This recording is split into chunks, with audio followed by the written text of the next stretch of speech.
गेल्या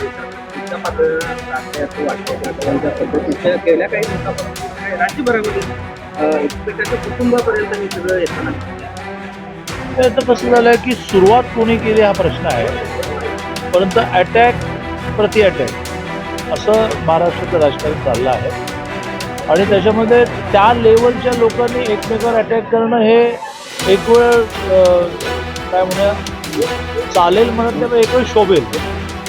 पण नॉर्मल कोणातरी गल्लीतल्या कार्यकर्त्यांनी मोठ्या नेत्यांवर बोलणं हे काही फार बरोबर चाललं असं नाही. पुराव्याशिवाय बोलणं हे तर बिलकुल बरोबर नाही. त्यामुळे दूध का दूध पाणी का पाणी होऊ शकते. आमदार आणि शिवसेनेचे खूप जुने नेते आधी उद्धवजींबरोबर, नंतर एकनाथजींबरोबर, आता राज्याच्या नियोजनचे उपाध्यक्ष ज्यांना कॅबिनेट मंत्र्याचा दर्जा आहे, अशा राजेश क्षीरसागरांना नॉर्मल मार्गाने मागे ढकलता येत नाही. तर हे अधूनमधून काही प्रयोग चाललेले आहेत.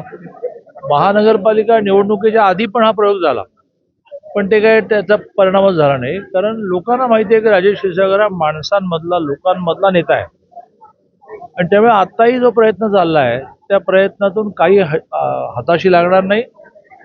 हे सगळं राजेश क्षीरसागरांना अडचणीत आणण्यासाठीचं षडयंत्र आहे. आई अंबाबाई सगळं पाहत असते, ती राजेश क्षीरसागरांना या संकटातून बाहेर काढेल. सतेज पाटील या मागे आहेत असा आरोप नाही, मी काही कोणाचा आरोप. राजेश क्षीरसागर हे बघा, सगळे राजकीय नेते जे आम्ही आहोत ना, ते काचेच्या घरामध्ये राहतो. त्यामुळे त्यांनी दुसऱ्याच्या घरावर दगड मारला तर ही भीती मनात बाळगली पाहिजे की तुमच्या घरावर दगड येतील. आणि त्यामुळे ह्या लेवलला जाऊन राजकारण कधी करता येत नाही. तर सतेज पाटील आहेत की नाही, राजेश क्षीरसागरांवर आरोप झाल्यामुळे ते म्हणू शकतात. पुरावे सापडले तर मग त्यांच्यापेक्षा जास्त स्ट्रॉंगली मी म्हणेन. आता माझ्या हाताशी असे पुरावे नाहीत. ज्यांनी कोणी केलंय त्यांना मी एवढंच म्हणू शकतो, म्हणायला पाहिजे की अशाने काही आपण आयुष्यात मोठं होत नाही.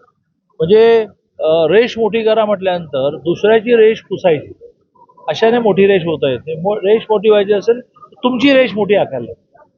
हे कुठलं चाललेलं आहे की यांची रेष अर्धी करा मग माझी रेष मोठी होईल, असं नाही का. दादा, पावसाळी अधिवेशन सध्या सुरू आहे. उद्या ठाकरे गटाकडून स्थगन प्रस्ताव या संदर्भात आणला जाणार असल्याची माहिती आहे. राजेश क्षीरसागरांना कॅबिनेट मंत्र्याचा दर्जा आहे आणि त्यामुळे त्यांच्यावर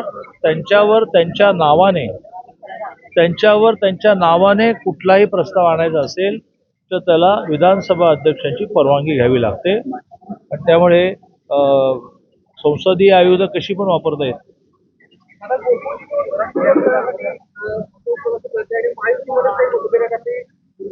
महायुतीमध्ये कोणतेही मतभेद नाहीत. महायुतीचा प्रत्येक घटक पक्ष आपल्या संपर्कातले ठराव इंडिपेंडेंटली, स्वतंत्रपणे दाखल करतात. याचा अर्थ त्यांच्यामध्ये आपापसात मतभेद आहेत असं नाही. शेवटी मला सांगा की एक कुटुंब असं म्हणत असताना प्रत्येक भावाचा वेगळा बिझनेस असतो. तरीही ते त्या घरातल्या कोणाचं लग्न निघालं सगळे एकवटतात. तसं निवडणूक हे लग्न आहे, सगळे एकत्र येऊन काम करतील, काही काळजी करण्याचं कारण नाही.